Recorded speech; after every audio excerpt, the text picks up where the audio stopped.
Dragon Con is upon us. That's right, it is Dragon Con time, and it's absolutely my favorite convention. It's a huge costume party. All my friends are there. I can't wait to go.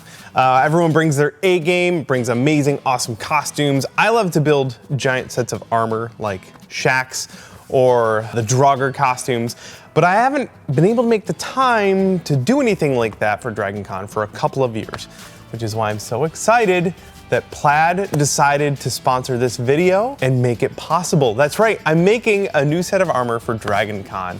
Thank you, Plaid, for giving me the opportunity to bring something new. And that new thing is an original design. I teamed up with our super talented employee, Paige, to come up with a really fun design. I didn't want to have a weapon, so I've got a huge Punchy Fist, and that's probably where we're gonna start today.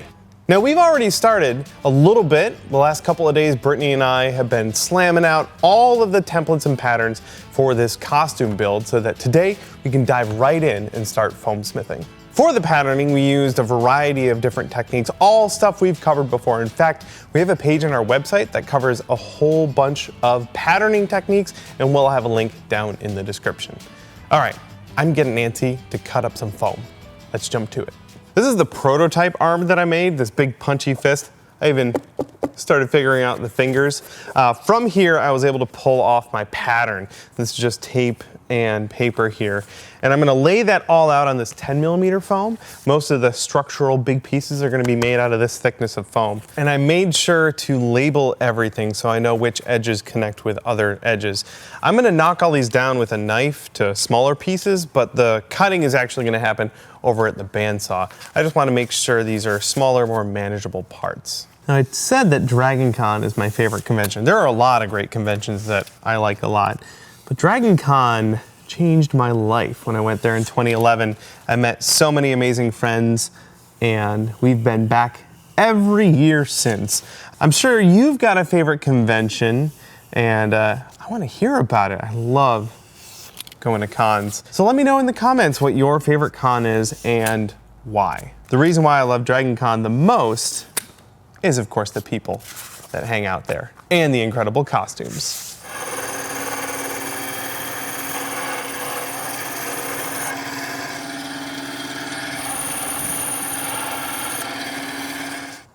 Ta-da!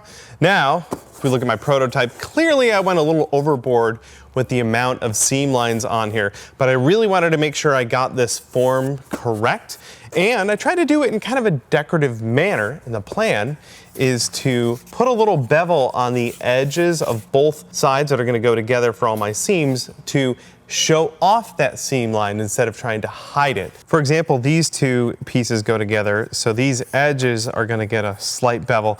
And I've got a 220 grit drum on here, and I can just do a quick little zip on that. Now, when these are eventually glued together, there will be a very distinct panel line there on purpose, and I think it's gonna look awesome. Now I just have to do that to all of the edges.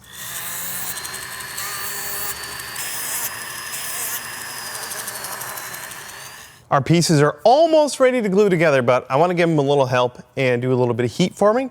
Got my heat gun here and my patented Evil Ted Smith foam anvil. Just going to heat up each piece a little bit and then give it a little bit of a curve, just to help it a bit when we're gluing everything together.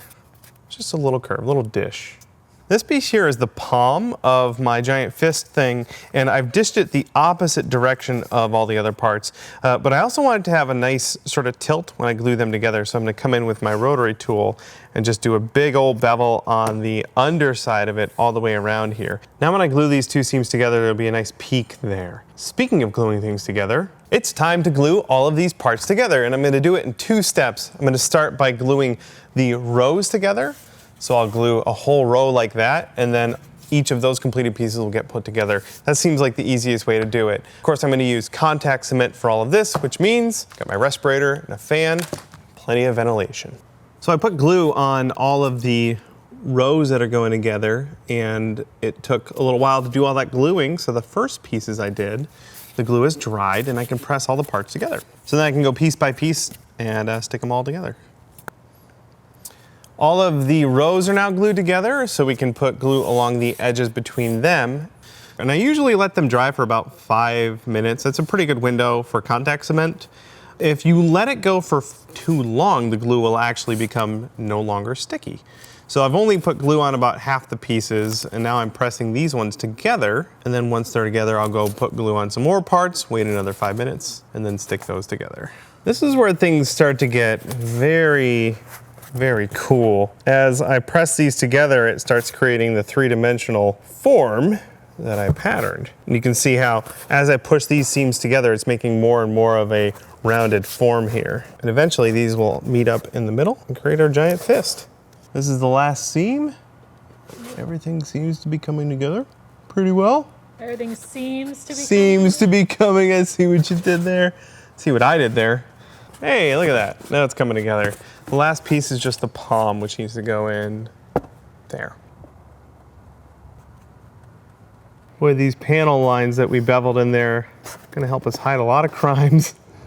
There we go. That is the palm installed.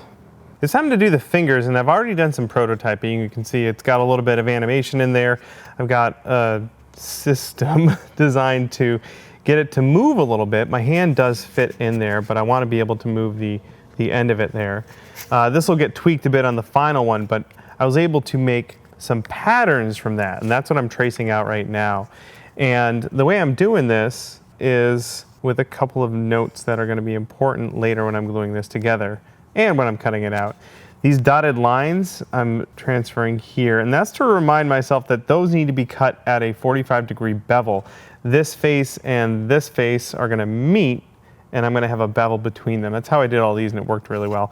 I'm also labeling everything. A lot of these look the same. So this one is index finger, knuckle 1, side. And of course I need 2 sides, so I'm going to flip this over and mirror it and just trace it out, do the same thing. And then I'm going to spend a little bit of time in front of that bandsaw. Well, a little more time in front of that bandsaw.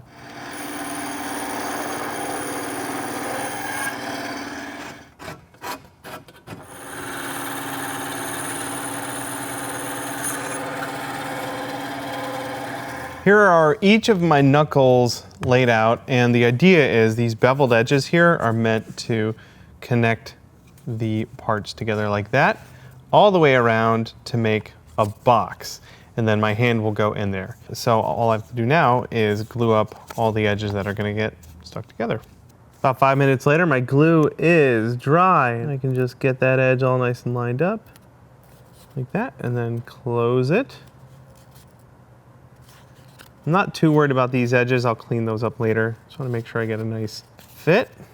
And that is a little knuckle piece. And that's just one of the knuckle pieces, and it's hollow, so my fingers can fit in there. The tip is a little bit different. The bottom piece needs to kind of get wedged in like that. And then it's going to curve around like that to make the bottom. This is one of my favorite reasons why I use contact cement. Just being able to press this piece together and have it stick immediately makes this a lot easier. There we go. We'll do some shaping and add some more details, but that is one of our fingers. I'm making this part here, and to get it to bend like that, I'm going to cut a couple of trenches in the back of the foam here. What I want to do is cut a V groove, but not all the way through. I just want to cut a trench out. It helps to have a very sharp knife. And now I can cover that in contact cement, and then when I glue it together, I'll have that nice edge right there. I'm back over at the rotary tool to clean this up a little bit, put some bevels on all these edges, and anywhere that didn't line up perfectly, like right there, I'll just smooth that all out.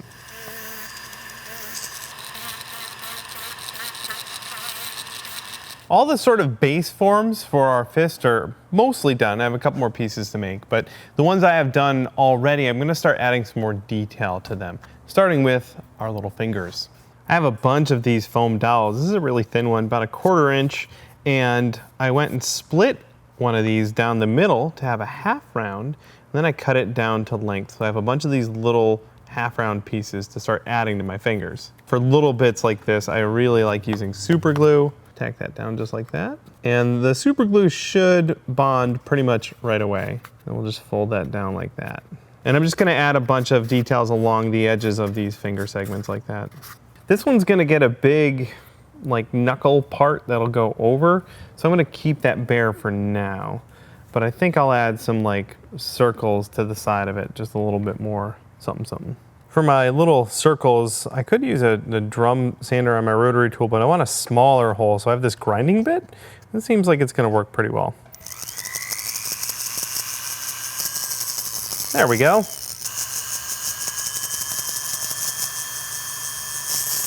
Our fingers are looking great. I want to add some more raised detail to our giant forearm piece here. And to do that, I'm going to make another pattern by covering part of this with really cheap masking tape. This stuff does not stick very well, and that's important. I want to be able to take it off. So I'm just going to cover this whole part in tape, and then I can draw where I want the shape of our raised detail to go. Ta-da! Cut these out, and now I can just move them right over here. I got myself a beautiful pattern. Just gotta cut these guys out, and actually, you know what? I'm gonna try and put a little bevel. So I'm gonna tilt the blade when I cut it, put a little bevel right on there as it goes. Oh yeah, oh that's nice. These pieces will be glued down with contact cement, but I need to know where to brush the contact cement so I can tack it down and then trace around it to get kind of a rough idea where that glue ought to go. So cover that area with glue and cover the back of this with glue. I did a little heat forming to bend this a little more to this contour. And this is a little thinner. This is, I think, 4mm foam. A little thinner than the stuff we're using here. This is 10, that's 4. So just a little nice raised bit of detail on that. I like that.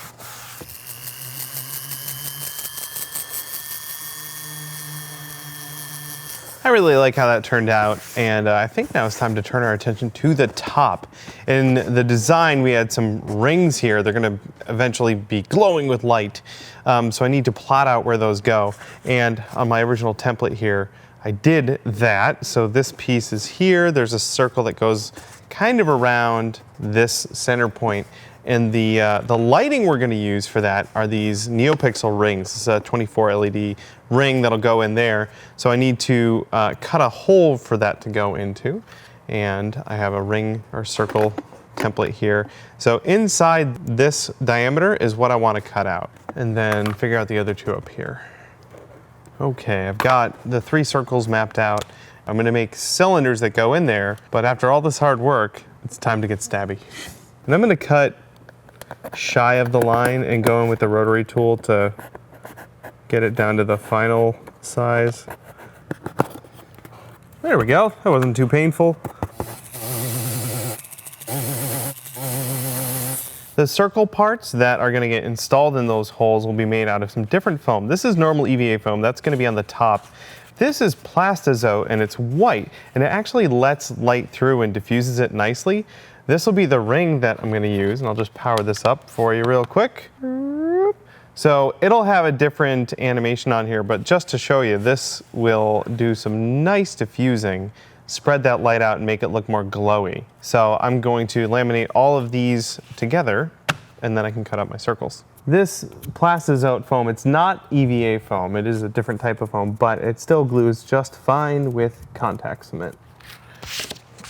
Instead of trying to cut these circles out perfectly, I'm going to just remove a bunch of material and then finish it off over on the disc sander.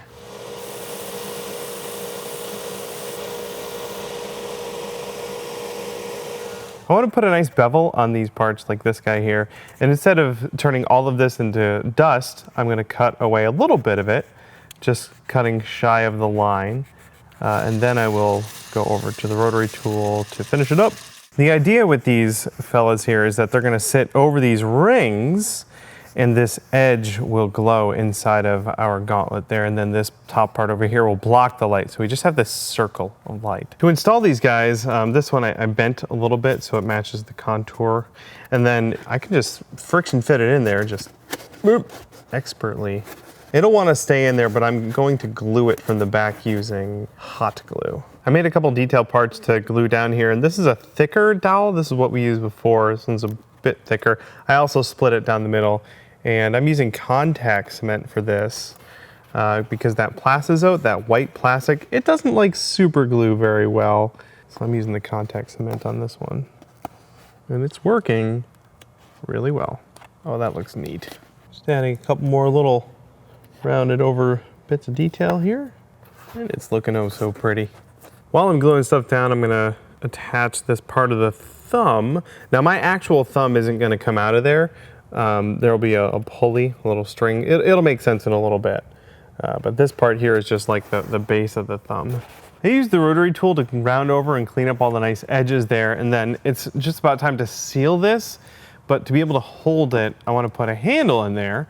This is just a huge foam dowel that I got. It's going to get glued in place so that I have something to hold while I'm spraying this. But also, this will be the handle that my hand holds when I'm in here. I have contact cement on here and inside, so I should just be able to place this. Stick that in there. My fingers can fit here. They will control the fingers that way. And now I have a way to hold this and a way to hang it.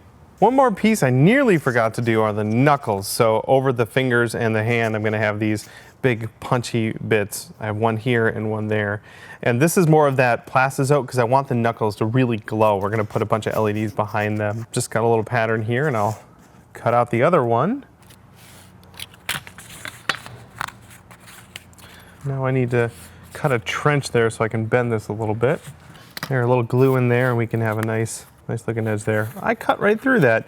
I'll glue that too. A little contact cement in the trench there and I can close that up. That spot that I goofed on, well, that's gonna stick right together. I cut a couple more strips of this Plastazote and that's gonna get glued down on the top. And I love that you can just bend it right around, just like that. It's time to seal this armor. I'm gonna hit it all with a heat gun to kind of heat seal it first, but then I'm gonna cover everything in Mod Podge. Now I wanna try and get a nice smooth finish on all of these pieces. So I wanna try spraying it with my critter gun with my air compressor. And the normal Mod Podge is just a little bit too thick. I do have this spray on Mod Podge that's very thin, and I think if I combine the two, I'll get a consistency that's perfect for the critter gun. Not quite sure what the ratio is here. I'm just gonna kind of eyeball it until I get it to a good consistency. Now I could try and just spray this on. It's got a sprayer right there. It's just really, really thin. And I've found that when I try and spray it on to foam, you'll need dozens of layers to get a good thick seal. So that's why I'm not using this as is, but it does do a great job of thinning this thicker Mod Podge just a bit so that it'll run through the spray gun, I hope. I've never actually sprayed Mod Podge before, so I did some tests, and I think what I want to do is brush one layer on all the parts before I do any spraying.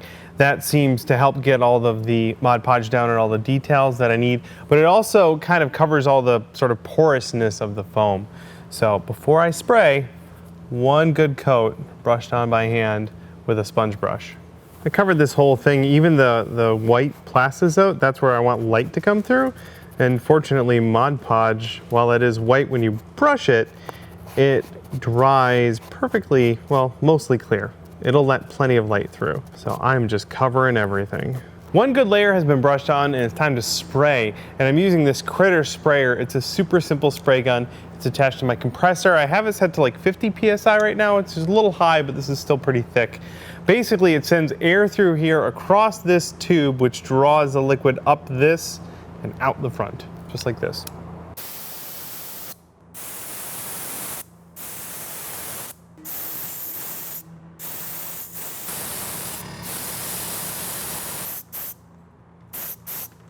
I really love how smooth the finish is. I'm glad we went and sprayed all of the Mod Podge. But some of these spots, like these raised bits here, I want to change them up. They're going to be a different color, but I also want a different texture.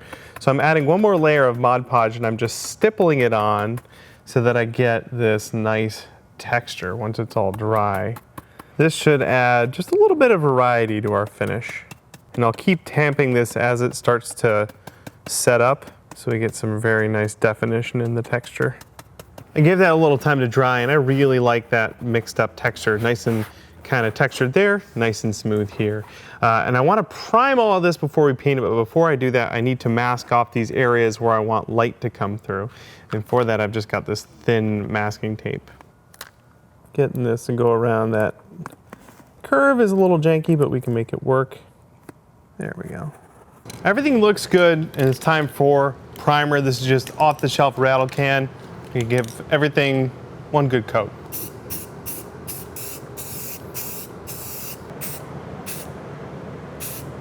That primer looks really great. Everything's coming together. Now I can finally do some painting. I've got a blue that I really like. Everything's gonna get covered in this true blue. I wanna use my airbrush, but this is really thick paint. So I'm gonna have to thin it quite a bit before I can go in the airbrush. I can throw a little water in there and thin it. You can get airbrush thinner, but water works as well. The consistency we're going for is about milk consistency. My parts are primed and my airbrush is loaded. It's time to paint.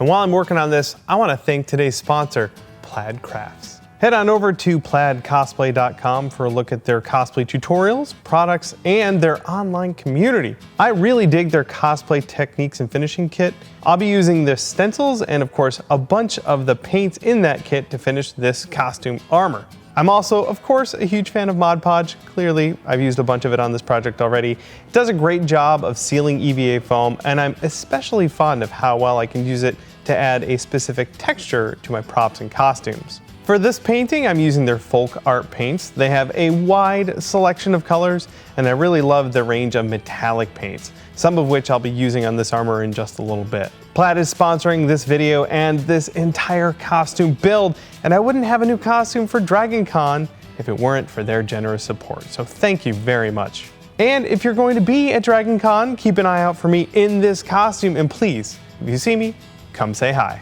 And of course, head on over to plaidcosplay.com to learn, share, and get your hands on some of these fantastic cosplay tools and materials.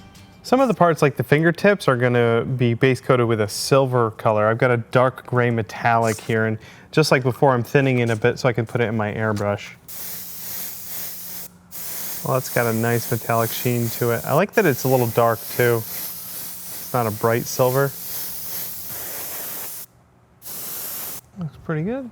Our blue is pretty dry. I did a little test with some masking tape to make sure that my masking isn't gonna peel it off, because these areas here are gonna be sprayed with that metallic color I just used, and I wanna mask off everything else, and I have a fancy tool for that. This adds a piece of tape to a piece of paper, just like that, and I can mask off a very large area.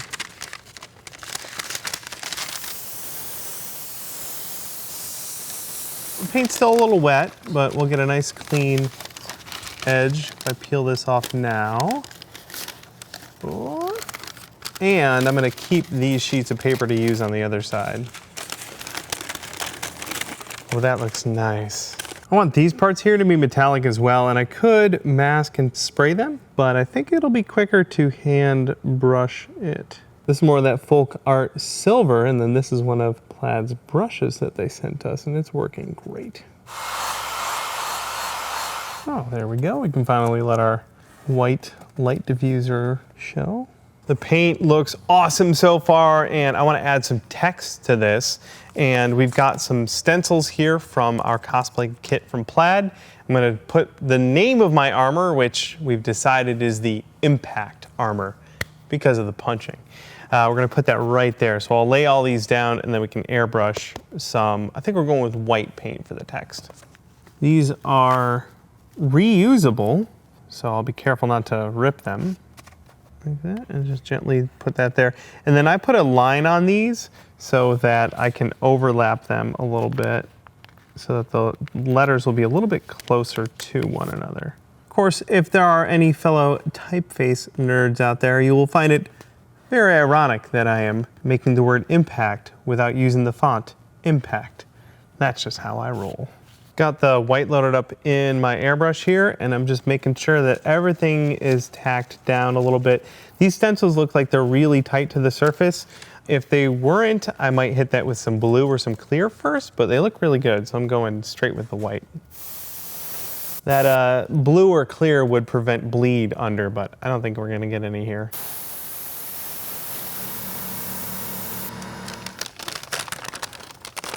We've played our cards right. We should get some really great looking text. Oh, yes. There we go. Oh, that's nice. Something about that look, that really clean text that legitimizes a prop and makes it look so good. Like I said, these are reusable. The adhesive on the back is still good, so I'm just gonna tack them down. I could clean that paint off, but I think it'll be all right. Done all the base color for everything, and before I move forward, I wanna clear coat this and protect everything before I start tinkering with the assembly.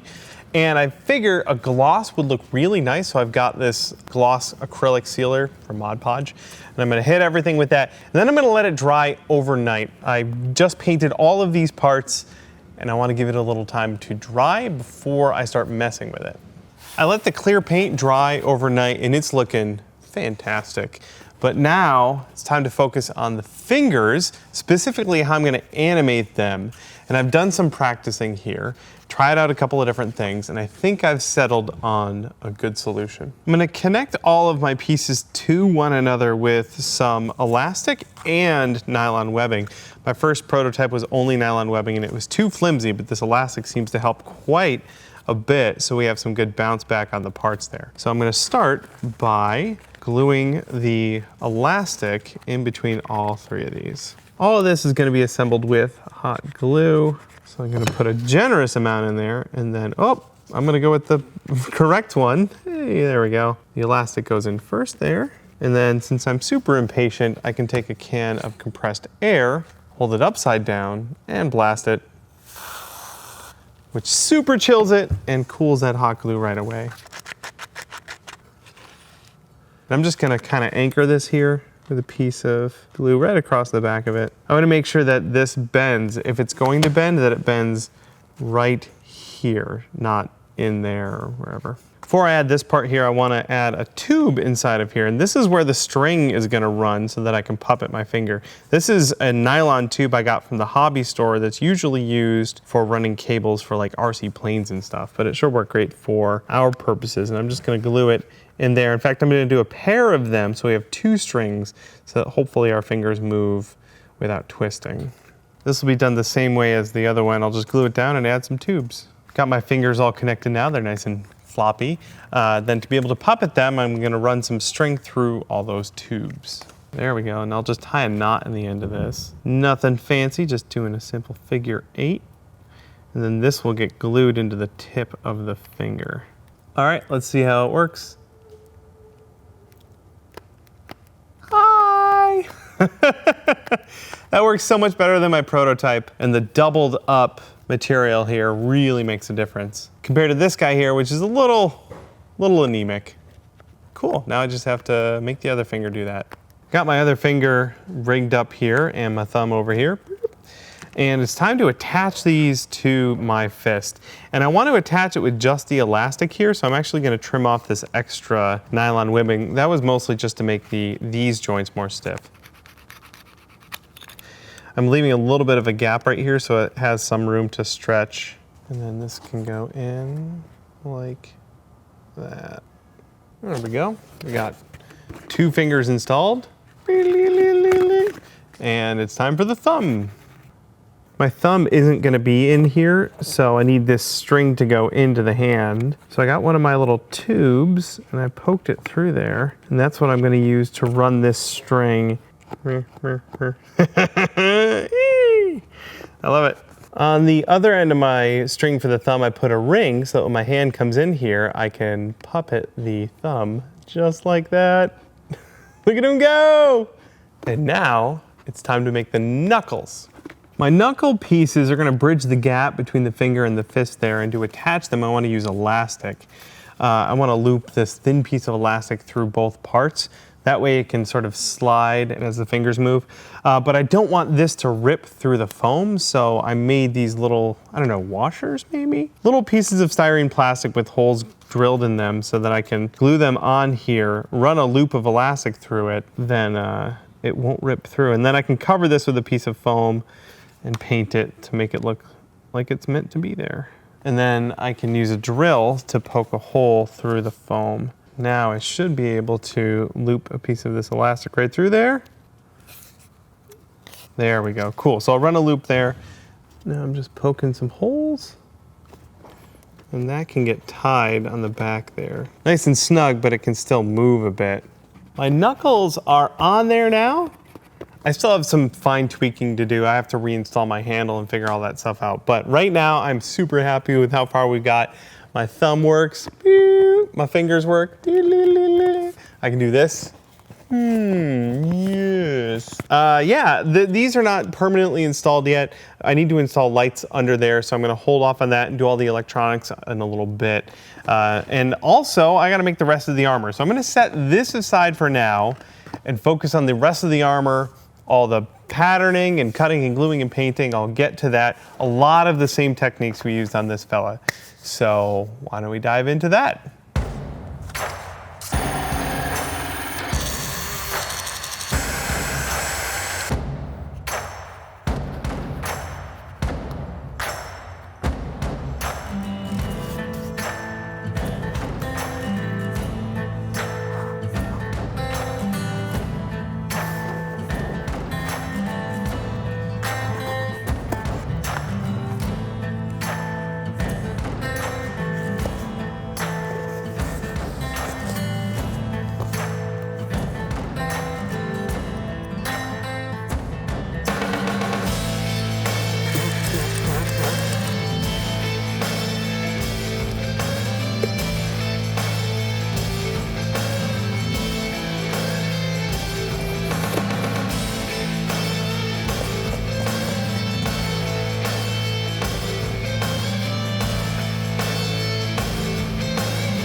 Going.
A lot of the ways we're gonna attach the armor to my body, I'm gonna add later after I painted it. But this piece here, I wanna be able to split apart for shipping so that it takes up less room. So we added some hook and loop to this fella so that I can take it apart and throw it in my luggage. And then when I get to the convention, I can put it all together, just like that. And on the back, I actually added a piece of plastic to make this more rigid so it doesn't separate as much when it flexes. And then I'm gonna add a light here. I have another one of these circles that we made. That's gonna go on there. And for most everything, I'm gonna wait to install the electronics until I've painted everything, but this one needs to happen now because I won't be able to access it from the back because there's a giant piece of plastic in the way. So that's gonna get some LEDs installed now before painting. These are 12-volt LED strips. They're bright orange. They are not NeoPixels like I have in my fist. These are just simple lights. They just run off of a 12-volt battery. They won't be animated or anything. It's just gonna get glued in place. Punched a little hole through my foam so that I can feed my wires through. I'm only gonna glue it to this half so I can still take this apart. Got my circle installed there and just wired it up to a 12-volt power supply to see how the light works. Oh, that is bright. That's gonna look really great at Dragon Con. I love it. These little holes got the same sort of treatment with that white foam, and now when I put my string of LEDs behind those, oh, they light up so good. I just need to make sure that these get masked off before I paint it, because I want to make sure it will still let light through.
I'm unstoppable! Rah!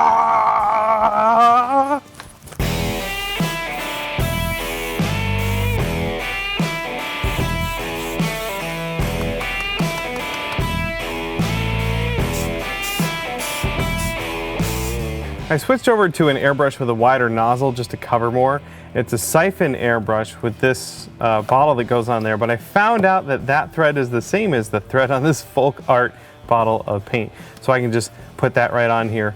The paint that's in there, I thinned with distilled water just like before. That's to make sure that the liquid is thin enough to spray.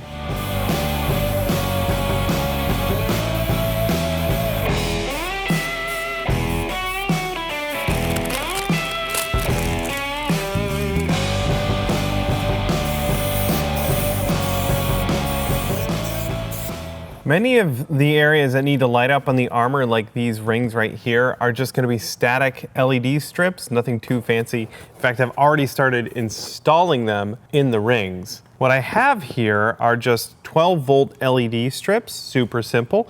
You can just wire them together. I've already soldered leads on all of them and cut them all the length so that I can just sit down and batch all of the installation right now. These two strips I've connected to one another, and they're going to go in these two spots here. And then this is the ring that we installed earlier on the front of our chest piece here.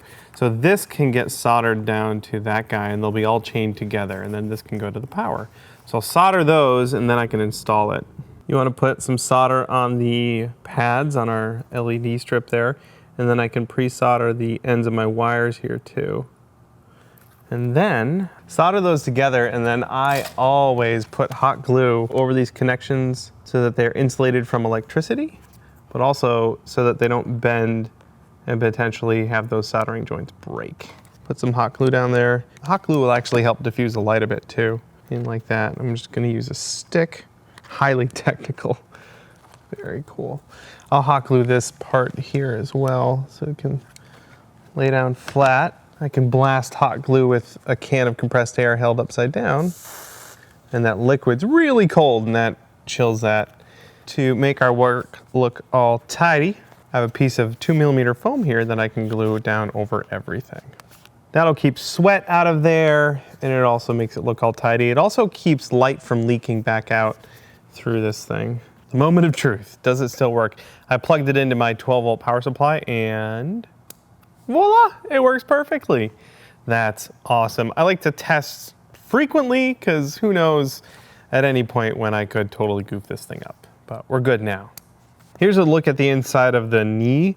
There are 4 LED strips and they're all just connected end to end with the leads coming off the back of it there.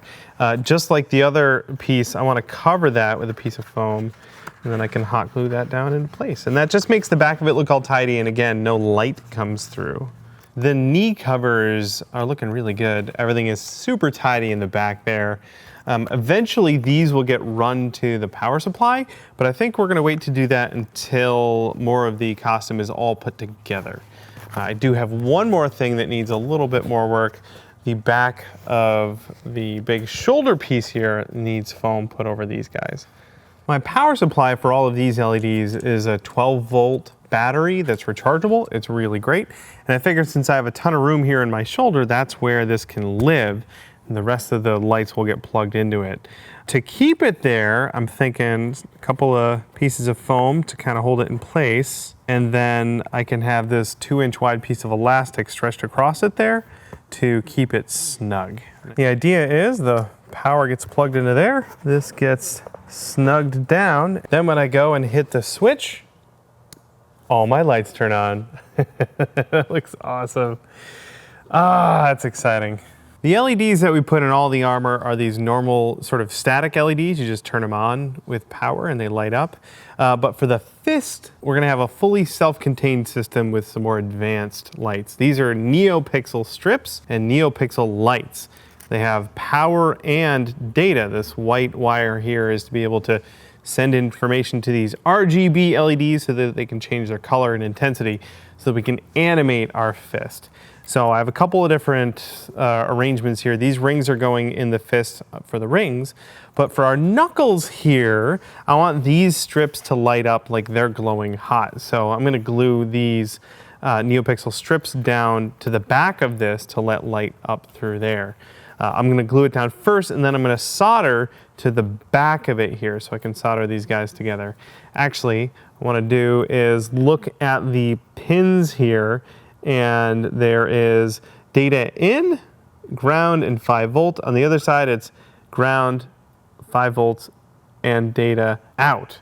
So I want to make sure that if I'm connecting these to one another that I do it in the proper orientation. But also, since I'm going to solder on the back and there are no labels, I can say data in is in the middle. So I'm going to give it a little white dot there. So I know that's data in. And then where the 5 volts it wants, I'm going to color that red. And when I solder it, that red will go away. And then the one I haven't marked is the ground. These are, of course, being attached with more hot glue. Both the wires and the lights have been pre-tinned, which makes installing this pretty easy. There we go. I've taken the leads from each of these strips and connected them together, and then I'm adding a lead to both of those. So both of these strips will run the same exact animation. You could do this a different way. You could run them from one to the next one, and that would give you some different options when you're coating all this stuff, but this is a really simple setup here. Then, of course, everything gets a little bit of heat shrink tubing to make up for my poor soldering skills. I definitely want to cover all that up, so I've cut out a piece of fabric, punched some holes in it so I can get these elastic strings through there, and my wires, of course. And then this can all get hot glued. It's nice having this fabric facing down because it'll be resting against the back of the fist. I don't want it to scratch up. I want it to be able to slide nicely. I might go over that little bit of white showing with like a black marker to cover all that up. Time to test. Now I've connected this to an Arduino Uno with just a little bit of test code that'll make the lights pulse. To power all of this, I've got a cell phone charger. It puts out 5 volts, which is what this needs and what the lights need. All I have to do is plug it in. Wow, there we go. That's just pulsing an orange color right now, but with code, we can make those lights do anything. I've had some time to tinker with the mechanism on the hand. I thought it was okay, but the more I played with it, the less happy I was with it. So I made some changes. the way that my hand was actuating the fingers wasn't working very well, because my hand needs to be planted in here to be able to work against the motion that I need to make the fingers go. And I kind of had it the opposite of that. So I instead put a bar across the inside of the glove here so that the palm of my hand is planted against that. And I added a bar that my fingers will use to actuate the strings for the robot fingers in here. And I'm pulling that towards the bar that's in my hand. That means my fingers are no longer in these to puppet them. They're further back quite a bit, but I like the action a lot more. Thumb is still the same. I've wired the two knuckles together, and then this is gonna go back on like I had it before, and I'm gonna feed those down through there. The wires for this can go between the fingers and then into the glove there. Got my knuckles all reinstalled the way they should be. They work and move still, everything works. There we go. So that's all working the way I want it to. I also glued the NeoPixel rings inside of here, and then in this mess is the Arduino and the battery and all that nest of wires. It's currently all hooked up so that I can have the lights just glow statically, but we have the option to animate it. Here, let me plug it in. I'll show you how it looks. Wow. And it's all self-contained. The battery and everything is right in this glove, so I can take it off. And if I'm very ambitious later, and if I have the time, we'll see if we can tinker with the code and make this do something fancy, but we'll see where we go. I still have a lot more costume to make. Our lights look great, but I want to add another feature. Smoke, of course, and I got this really cool kit. My friend Alina makes these called CosClouds. This is a vaporizer. It's full of vegetable glycerin that'll turn into the smoke, and then this thing has the battery and an air pump to pump it out, and when I push this button, it makes smoke. It makes a lot of smoke. It's really, really cool. Her kit comes with a bunch of different attachments for dispersing the smoke, but I made my own. This is an acrylic tube. I just drilled a whole bunch of little holes along one side of it. The idea is this will go under the knuckles and shoot a bunch of fog out. The kit for this came with these little attachment parts so I can make my own, and that just threads right into here, like that. And then when I push the button, I should get a nice wall of smoke. Yeah. Ooh, that is a lot of smoke. That's working exactly as intended. This will get hot glued inside my fist. And hopefully that means smoke will shoot out of the fist. I got the tube installed. It's all hot glued in there. Everything's self-contained, and I think I can reach the button with my pinky. I can still use these guys. All right, here we go. Test fog in 3, 2, 1. Yay. It only needs a couple of seconds to get a ton of smoke, and I can obviously still use my fingers. That's pretty cool. That's a lot of smoke. It is finally time to get all of these costume pieces stuck on me, starting of course with the Punchy Fist. We just got all wired up. I'm going to make this a little more comfortable by taking up some of the space in here with this foam. I generally call this upholstery foam, but there's lots of different foams like it. Any big, like squishy chunks of foam like this should work. I believe this piece came from the packaging of a 3D printer, and I always hang on to this stuff for this exact purpose. I can cut it to shape. I just used a bandsaw, but a sharp knife will work. And then hot glue is the best way to stick it into your costume. I cut these shapes in here so it's got a little room to flex, but it also just looks cool. And then I'm practicing. That's gonna go in there, very good. I wanna be careful here not to burn myself. It's happened before. Usually I would prefer to put the glue on the part that's not moving in there, but that's kind of hard to reach. So I'm gonna cover the bottom of this with molten goo and then carefully install it. And that's an insulator, so it's gonna take a while for that to cool. That's what we have now, and that just keeps my arm supported with my forearm in there, nice and centered in the hole. I could put more foam in there to adjust like where my hand lays in there, but I have a handle for myself to grab. So I'm all set on this fella. You can see I did something similar on the left arm. It supports the top and bottom of my arm like that. And then when I have a glove on, actually check it out. I got these really cool fingerless gloves on Amazon for like, I don't know, 15 bucks. They look amazing. That gets strapped up like that. There we go. It's really snug in there. To get the chest portion to stay up on me, I'm gonna need some sort of harness, and my weapon of choice for that is nylon webbing. This stuff is great. It does not stretch, so I'm counting on it keeping the armor where it needs to be on me, and I'm attaching a slide on one side of it over here so that I can adjust how wide this is around my body, you know, for what we like to call seasonal girth variety or variation. There, I've got a couple of inches of play there so I can adjust this to fit me. Then this can go around my body. And I have a buckle so that I can take it off. That's gonna go across my back there. And I'm not gonna have any armor back here. I'm gonna have a cape that covers everything, so I'm not gonna have any back armor. I do have these small pieces of foam that are more decorative that are gonna go over this part of the strap. So those will get attached to this permanently. Before this gets attached to the strap, I'm going to add some hook and loop to this so that I can attach this to my armor with the other side of this and be able to take it apart. That's going on there with just a bit of hot glue. Now that this is attached, I can attach the strap. That should be nice and secure once it cools. These pieces we just made are gonna go right there, so I need the opposing side to get glued down right there. Then I'll also go around the perimeter of this with more hot glue. And again, that's just to help keep it from peeling up. It doesn't take a lot of glue either, just a little bit to tack those edges down. With that side attached, I can attach the other side, and that will hold all of that together. Now I want to do pretty much the same thing over the shoulders. I have a couple more decorative foam bits that are going to go up there, and I have a couple straps that come down and connect to hold it here, and I will probably put one across my shoulders to help the pauldrons from falling off my shoulders. The shoulder straps will be attached the same way, but they come down to this slide so that I can adjust the tightness on them, and that just loops across the part going across my back here. Up on the top here, I'm permanently attaching this strap across my shoulders. It doesn't need to be adjusted or anything, so I'm just gonna hot glue that permanently down.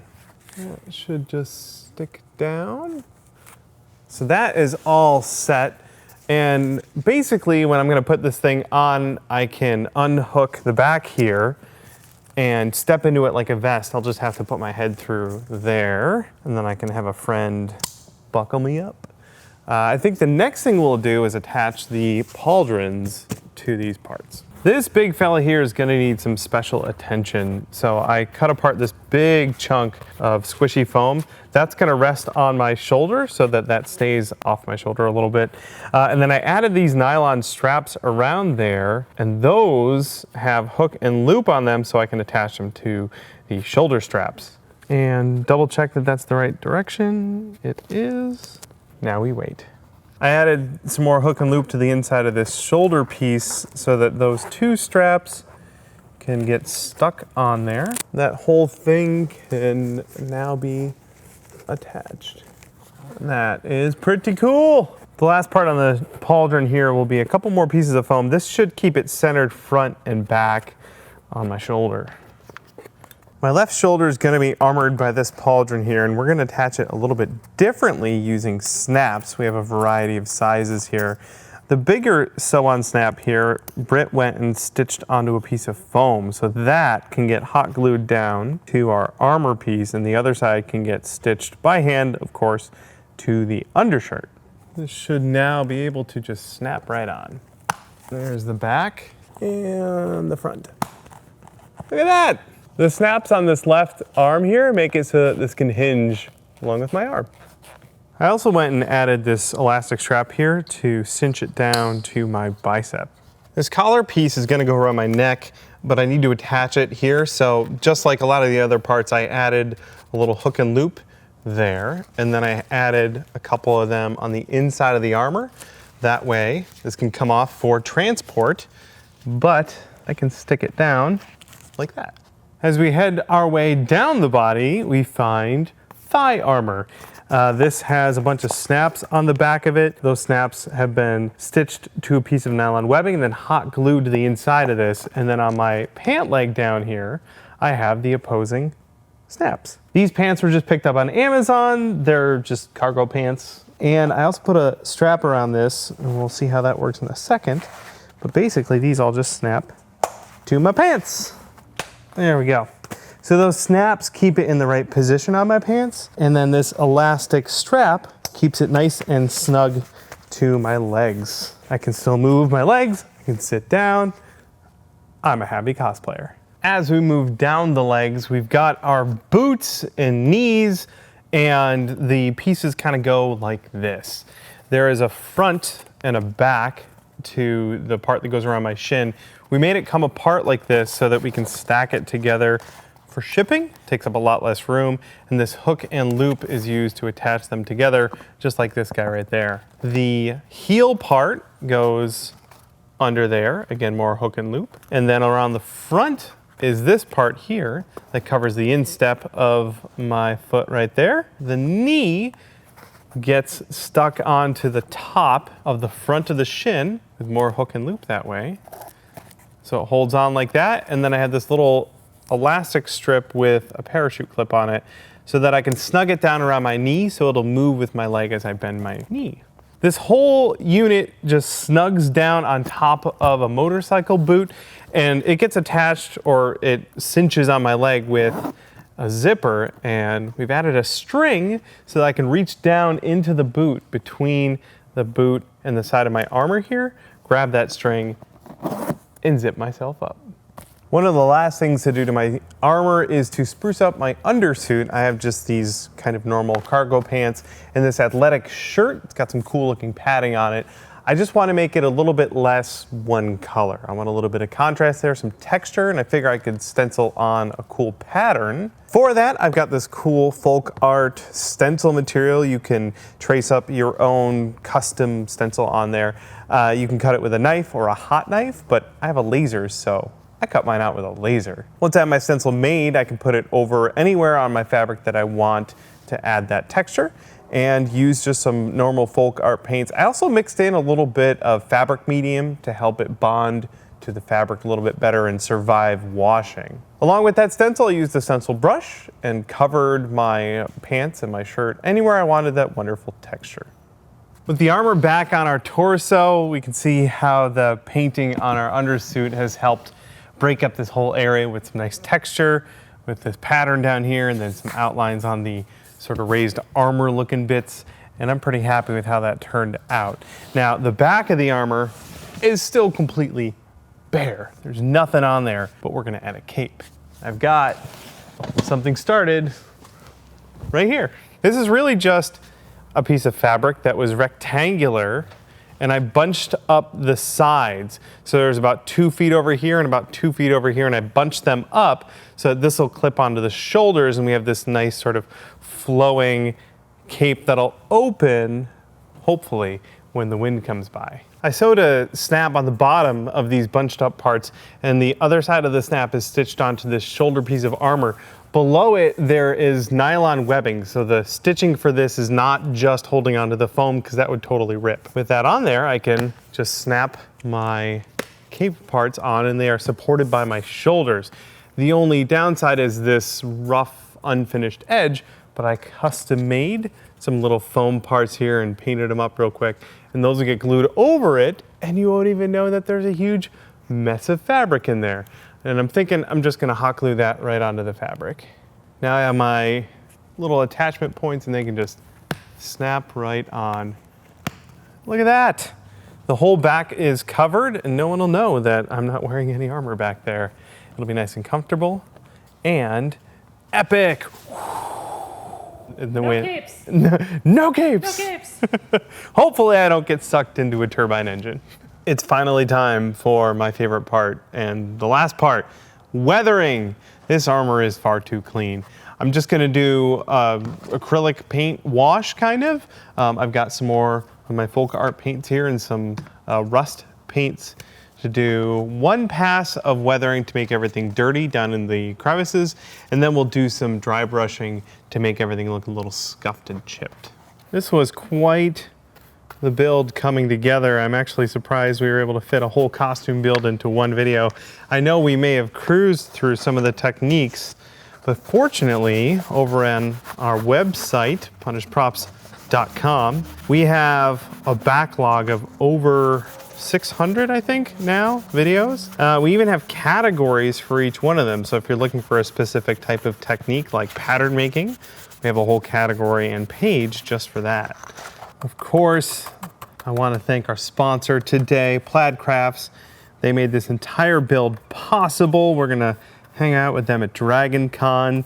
You can find out more about all these fantastic products and paints that we've been using from them over at plaidcosplay.com. We have links to all of the plaid products we use for this one down in the description. So if you want to try any of them out, you can go find them there. Thank you, Plaid Crafts, for making this possible so that I can have a costume at Dragon Con this year. Time to do some dry brushing, some of this edge weathering here like I did on this knee. I've got this platinum paint here. It's really bright. It's gonna shine really well and really show off those edges. And I'm getting just a whiff of paint, just the tiniest amount, and then I'm wiping most of that off and adding tiny little scratches, just like that. You can always add more. Trying to do it in kind of random directions to make it look like the scratches have come in from a lot of different angles. While I'm working on this, I gotta thank our Extra Credit Club for supporting us every single month. You guys are fantastic. Been supporting us for years, helping us make all these videos. If you want to know more about the Extra Credit Club and see how you can join in and get access to some extra credit content like build discussions and weekly vlogs, we'll have a link down in the description. You can go join either on Patreon or here on YouTube. So thank you, Extra Credit members. You're the best. And of course, while I've got you here, it'd be really fantastic if you hit that subscribe button and the bell, of course, so you get a notification whenever our build videos go live. So thanks for subscribing over the years. We just hit 500,000, which is still, I still have a hard time wrapping my brain around, but it's really cool.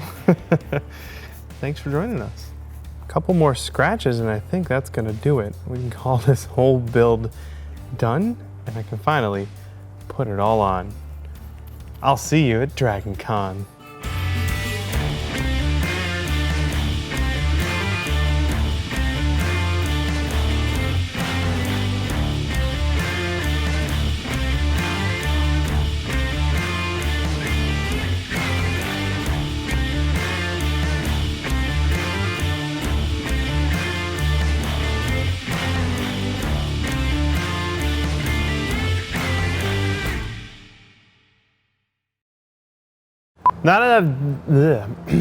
Now that I've brushed on one layer, why can't I talk all of a sudden?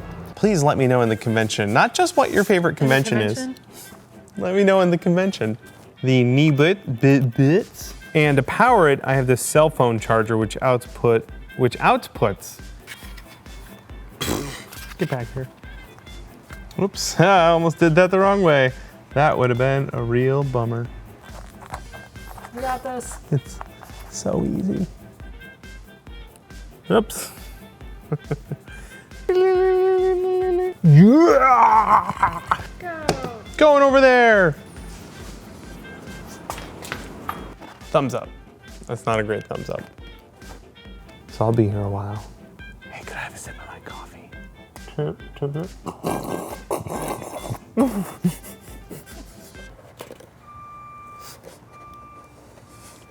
Without fail. Just to make sure that we have enough. That's just to make sure.